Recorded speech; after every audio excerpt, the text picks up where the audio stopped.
Assalamualaikum warahmatullahi wabarakatuh. Bismillah, alhamdulillah, assalatu wassalamu ala rasulillah Sayyidina wa maulana ibn Abdullah wa ala alihi wa sahbihi ajma'in wa ba'du. Selamat berjumpa kembali dalam pertemuan pembelajaran pendidikan agama Islam dan budi pekerti untuk kelas 8 pertemuan ke-6, yaitu materi iman kepada kitab-kitab Allah. Sebelum kepada pembelajaran, marilah kita bersama-sama berdoa kepada Allah. Semoga dalam pertemuan kita hari ini bisa selalu diberi kemudahan dan kita semua, baik itu yang berada di rumah ataupun dimanapun kita berada, selalu dalam keadaan sehat jasmani dan sehat rohani. Untuk itu marilah kita bersama-sama berdoa dengan baca basmalah. Bismillahirrahmanirrahim. Untuk yang selanjutnya, nanti yang Anda semua bisa mencatat materi yang telah Pak Guru sampaikan di buku pelajaran PAI dan budi pekerti. Catat dengan rapi. Setelah itu anak-anak pelajari.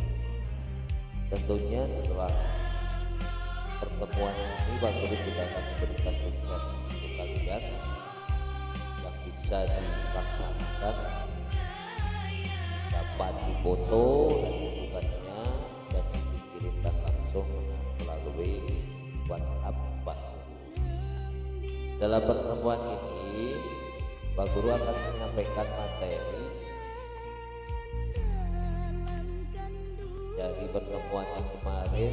Iman kepada kitab-kitab Allah sudah dijelaskan bahwa Allah ini menurunkan kitab bukan hanya Al-Quran, tapi ada 4 kitab yang wajib kita ketahui. Yang pertama, kitab Taurat yang diturunkan kepada Nabi Musa. Yang kedua, itu kitab Zabur yang diturunkan kepada Nabi Daud alaihissalam. Yang ketiga, kitab Injil yang diturunkan kepada Nabi Isa alaihissalam. Dan yang keempat yaitu Al-Quran yang diturunkan kepada Nabi Agung Muhammad SAW. Untuk kali ini kita akan mempelajari kitab Allah Subhanahu wa taala sebagai petunjuk bagi manusia. Yang kedua, Al-Quran sebagai kitab suci umat Islam. Yang ketiga, perbedaan kitab dengan suhuf.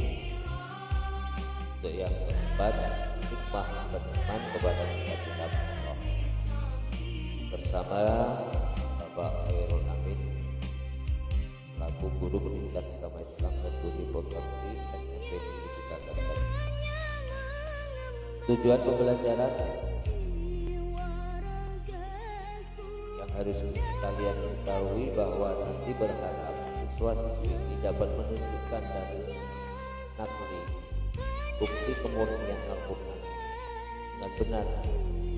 Yang kedua, bisa menjelaskan perbedaan kitab dan suhuf. Untuk yang ketiga, diharapkan nanti siswa bisa meyakini bahwa Al-Quran bahwa Allah telah menurunkan kitab-kitabnya kepada para rasul untuk disampaikan kepada umat manusia yang ada di muka bumi. Yang keempat, siswa dapat percaya bahwa Al-Quran adalah kitab yang diturunkan kepada Nabi dan Rasul yang terakhir, yaitu Nabi Agung Muhammad SAW. Yang kelima, nanti siswa bisa meyakini bahwa Al-Quran adalah mukjizat yang agung. Tujuan pembelajaran selanjutnya, siswa siswa dapat memperdomi Al-Quran dalam berlaku sehari-hari. Dan selanjutnya siswa dapat menghargai pemeluk agama lain, merupakan salah satu wujud menjalankan perintah yang terdapat dalam kitab suci Al-Quran.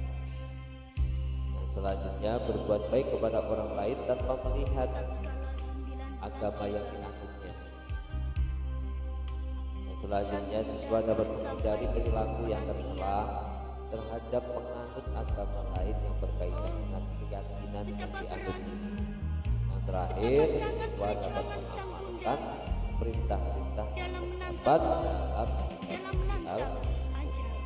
Karena yang saya cintai, pertama marilah kita pelajari kitab Allah Subhanahu wa Ta'ala sebagai petunjuk bagi manusia dalam kehidupan sehari-hari. Manusia ini memerlukan aturan agar hidupnya bisa teratur. Manusia membutuhkan tuntunan agar tidak tersesat. Aturan dan tuntunan itu yang harus kita dapatkan, yang benar dan tidak berubah-ubah. Peraturan yang tidak berubah-ubah yang jelas hanyalah hikmah yang telah ditetapkan dan didatangkan dari Allah Subhanahu wa Ta'ala.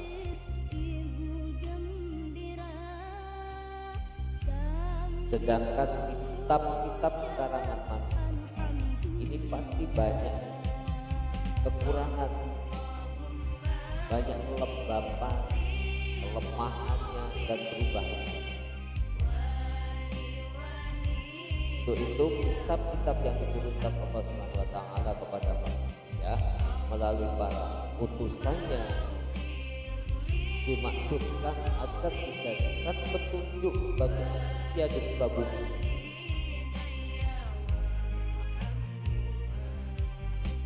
Manusia diciptakan Allah sebagai makhluk yang sempurna, yang diberi akal, yang memiliki hati nurani dan juga diberi nafsu. Dari hal-hal ini diharapkan manusia dalam hidup di dunia bisa menjadi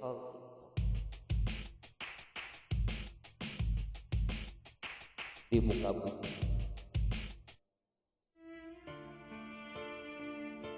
Khalifah artinya adalah pemimpin. Manusia ini sebagai pemimpin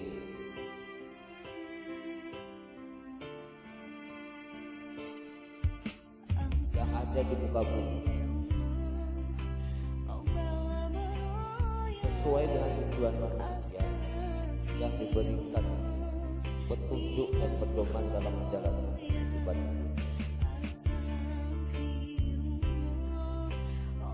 Allah Subhanahu wa Ta'ala memberikan pedoman yang berisi hal-hal yang baik yang harus dilakukan,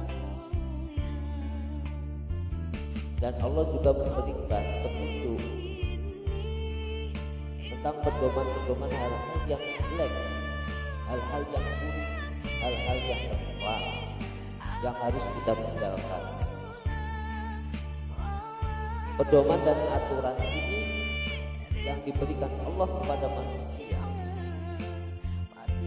bukan bermaksud untuk mengekang manusia, namun pedoman yang diberikan Allah kepada manusia agar manusia yang ada di muka bumi ini diberi kebahagiaan yang sempurna di dunianya, dan juga akan mendapatkan kesempurnaan kebahagiaan di akhirat kelak. Jangan lupa kita selalu berdoa kepada Allah dengan doa yang telah ditulis, yang telah difirmankan dalam Al-Quran. Bismillahirrahmanirrahim. Rabbana atina fid dunya hasanah wa fil akhirati hasanatan wa qina adzabannar. Rabbana atina fid dunya hasanah wa fil akhirati hasanatan wa qina adzabannar. Ini doa selalu kita ucapkan agar kita diberi kebahagiaan di akhirat. Yang kedua, Al-Quran sebagai kitab suci umat Islam. Dalil nakli bukti kemurnian Al-Quran dijelaskan, difirmankan oleh Allah. Bismillahirrahmanirrahim. Inna nahnu nazzalna dzikra wa inna lahu lahafizun. Sesungguhnya kamilah yang menurunkan Al-Quran, dan sesungguhnya kami benar-benar memeliharanya. Quran surat Al-Hijr ayat 9. Al-Quran tidak hanya terjaga secara tertulis dalam mushaf seperti yang kamu lihat dalam sehari-hari. Al-Quran juga terjaga dalam hati dan pikiran para penghafal Al-Quran yang jumlahnya jutaan ada di dunia ini. Dari ayat di atas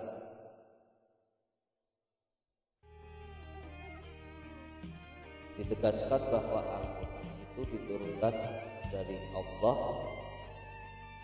untuk hambanya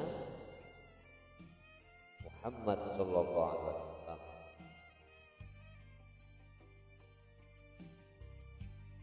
Bukan buatan Muhammad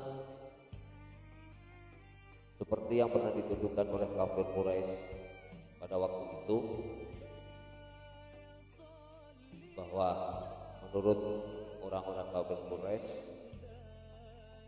Al-Quran adalah buatan Nabi Muhammad SAW. Dengan tuduhan itu Allah pun langsung jawab, ternyata mereka orang-orang kafir Quraisy tidak mampu sedikit pun membuat yang serupa dengan Al-Quran.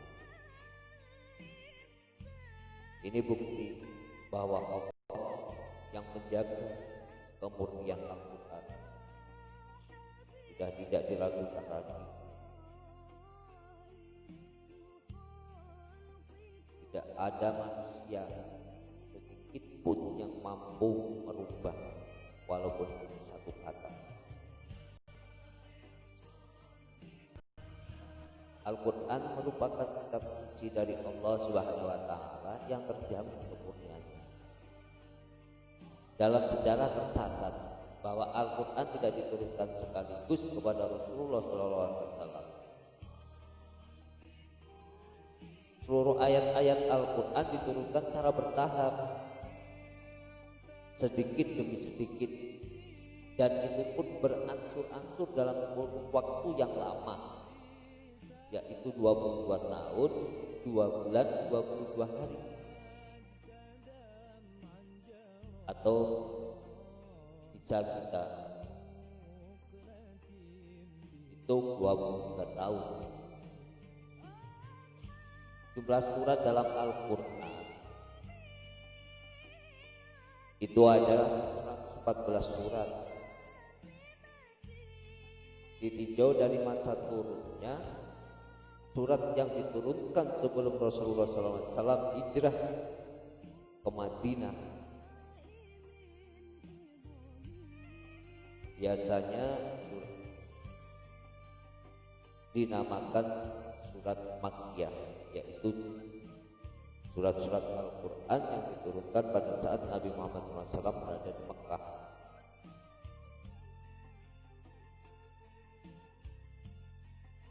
Sedangkan surat-surat yang telah diturunkan Allah pada saat Nabi Muhammad SAW sudah hijrah ke Madinah, itu sering kita sebut dengan surat Madaniyah.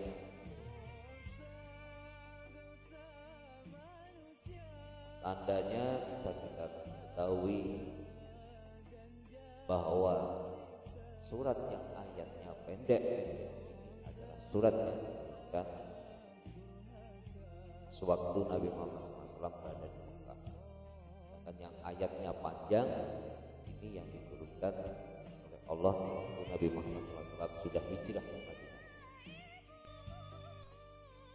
Yang ketiga, perbedaan kitab dengan suhuf.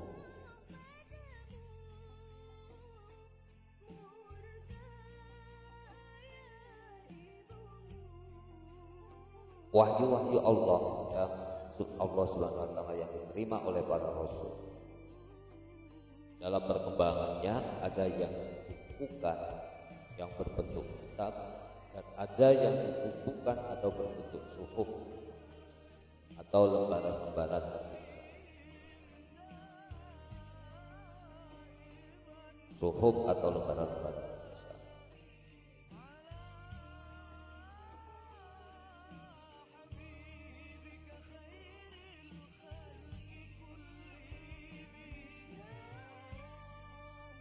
Seperti yang telah Allah firmankan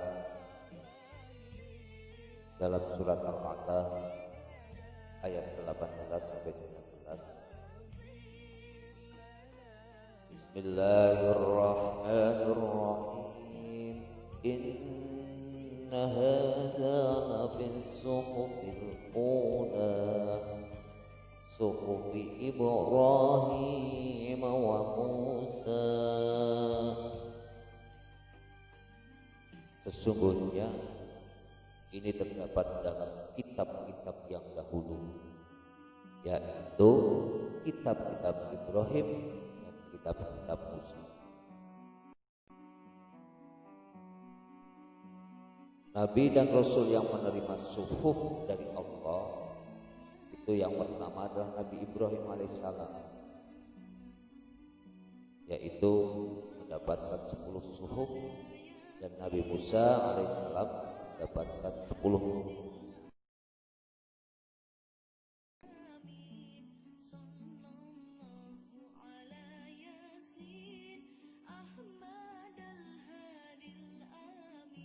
Suhuf ini juga bisa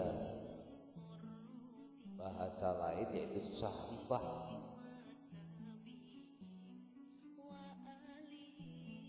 Artinya juga wahyu yang diterima oleh Nabi dan Rasul.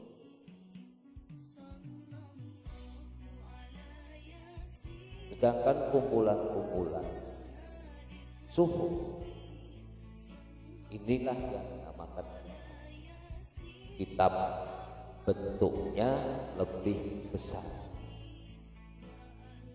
Jadi kitab dan suhuf ini mempunyai persamaan juga mempunyai perbedaan. Persamaannya adalah keduanya sama-sama firman Allah Subhanahu wa taala yang diturunkan kepada para rasulnya.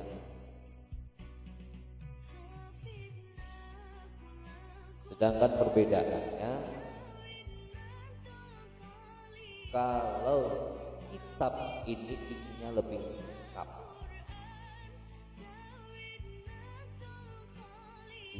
lengkap,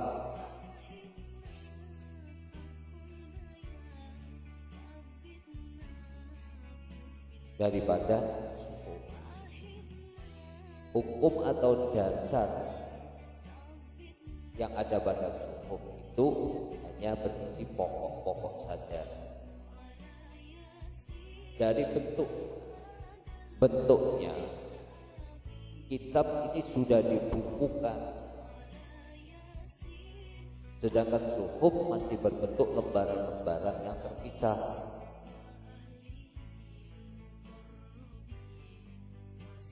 Yang ketiga, kitab biasanya berlaku lebih lama,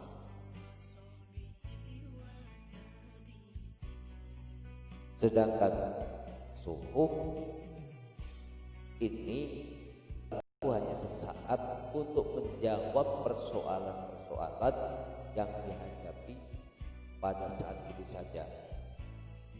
Ini perbedaan suhuf. Setelah kita mempelajari itu, kita juga akan tahu hikmah beriman kepada kitab-kitab Allah.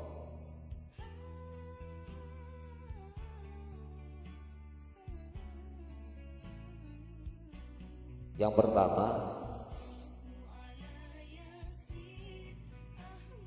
memberikan petunjuk kepada manusia mana yang benar dan mana yang salah.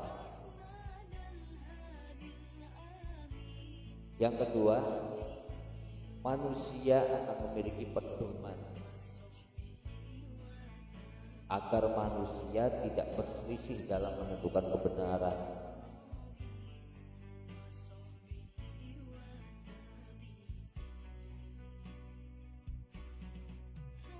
Kitab suci merupakan mukjizat Rasul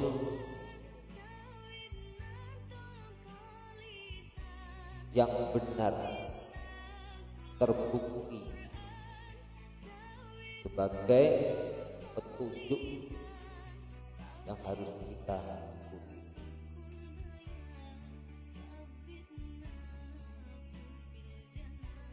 Yang ketiga, memberikan informasi sejarah hidup, sejarah kehidupan orang-orang terdahulu. Hal ini bisa menjadi pelajaran hidup yang berharga bagi umat manusia saat ini. Kita hidup tidak akan pernah lepas dari sejarah. Untuk itu anak-anak, jangan pernah lupa sejarah. Jangan pernah lupakan sejarah.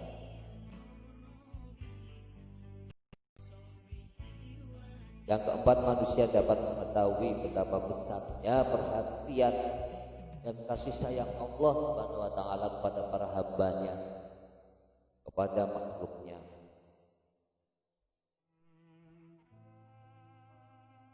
Yang kelima, manusia yang beriman akan dapat mengetahui dan membedakan mana yang baik, mana yang buruk. Karena di dalam kitab dijelaskan tentang perilaku-perilaku yang baik, tentang perilaku-perilaku yang buruk. Yang keenam, kita akan mensyukuri segala anugerah dan nikmat yang telah diberikan Allah Subhanahu wa taala kepada kita semua, termasuk pemberian petunjuk yang benar melalui kitab-kitab Allah. Tanpa ada kitab Allah, kehidupan manusia di dunia ini amburadul. Yang ketujuh, hati manusia menjadi lebih tentram dan menambah ilmu pengetahuan. Buktinya, pada saat kita berbuat sesuai dengan aturan Allah, kita akan selamat dari sesama manusia dan akan selamat dari makhluk-makhluk yang lain. Kita akan disenangi dan kita akan hidup dengan damai. Yang selanjutnya tentang ilmu pengetahuan. Banyak ilmu pengetahuan yang telah diberikan oleh Allah melalui Al-Quran. Bukti-bukti kekuasaan Allah yang dijelaskan dalam Al-Quran, termasuk bumi yang kita hidup, yang tempat kita hidup, laut dan lain sebagainya, matahari, bintang, struktur tubuh manusia, semua telah dijelaskan dalam kitab Al-Quran. Ini pengetahuan yang kita dapatkan. Yang kedelapan, memiliki sikap toleransi yang tinggi, karena kitab-kitab Allah Subhanahu wa taala memberikan penjelasan tentang penanaman sikap toleransi, saling menghormati, saling menghargai orang yang lain, bahkan menghargai kepada pemeluk-pemeluk agama selain Islam. Yang kesembilan atau yang terakhir, meningkatkan kesabaran dalam menerima cobaan, menerima ujian dan musibah yang menimpa pada diri kita. Seperti pada saat ini bahwa kita semua masih sama-sama mendapatkan ujian dari Allah yang berupa dengan wabah corona. Tapi kita sebagai manusia yang memiliki Tuhan, yang memiliki Allah, yang memiliki kitab suci Al-Quran sebagai petunjuk, kita semua diharapkan kembali kepada Allah, sama-sama berdoa kepada Allah. Semoga kita semua dibebaskan dari wabah yang melanda di dunia ini, yaitu wabah corona. Sama-sama kita memohon berdoa setiap saat, setiap waktu. Ini adalah ujian yang menimpa kepada umat manusia. Hanya Allah yang akan menyelesaikan masalah. Untuk itu jangan pernah kita lupa jalankan kewajiban kita kepada Allah. Tetap kita berdoa, tetap kita mendekat kepada Allah Subhanahu wa Ta'ala. Anak-anak yang saya cintai, setelah kita mempelajari materi yang tadi, Pak Guru memiliki tugas untuk kalian. Al-Quran berisi tentang 5 hal pokok, yaitu menyangkut akidah. Yang kedua juga menyangkut akhlak. Yang ketiga menyangkut tentang ibadah manusia.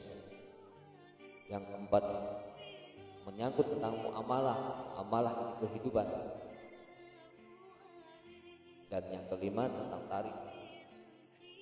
Dari pokok yang ada dalam Al-Quran itu, Pak Guru menugaskan kalian semua untuk mencari ayat-ayat Al-Quran yang terkait dengan 5 hal pokok tersebut. Masing-masing satu ayat dalam setiap pokok bisa ditulis di buku tugas kalian. Setelah itu kalian bisa foto dan kirimkan melalui WhatsApp. Yang kedua, ada sebuah cerita. Anissa sedang di perjalanan dari rumah ke sekolah, dan di tengah-tengah perjalanan dia melihat lembaran yang menarik perhatian. Setelah didekati, ternyata lembaran yang terletak di pinggir jalan itu berisi ayat Al-Quran. Apakah yang harus dilakukan oleh Anissa? Sedangkan Anissa, dia pada saat itu sedang keadaan menstruasi atau M. Tolong nanti bagaimana pendapat kamu untuk mengisi permasalahan yang kedua, bisa berdiskusi dengan teman kamu atau bisa berdiskusi dengan orang tua kamu atau dengan siapapun agar bisa mendapatkan jawaban yang benar. Tugas-tugas itu mohon untuk diisi salin dalam buku tugas. Untuk yang terakhir, Pak Guru berharap kalian semua tetap menjaga kesehatan, ikuti protokol-protokol kesehatan yang sudah diatur agar kita semua dalam usaha menghindari wabah yang sedang melanda ini,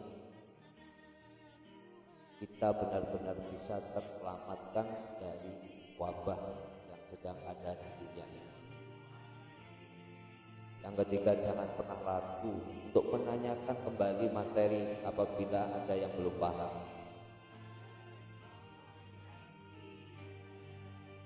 Karena ini dalam bentuk video yang telah Pak Guru unggah melalui YouTube, kalian bisa memutar berkali-kali materi yang bagus sampaikan agar kalian bisa paham. Semoga kita semua mendapatkan ilmu yang manfaat, kita semua dalam keadaan sehat. Untuk itu pertemuan kali ini kita tutup bersama-sama dengan baca hamdalah alhamdulillahirabbil alamin.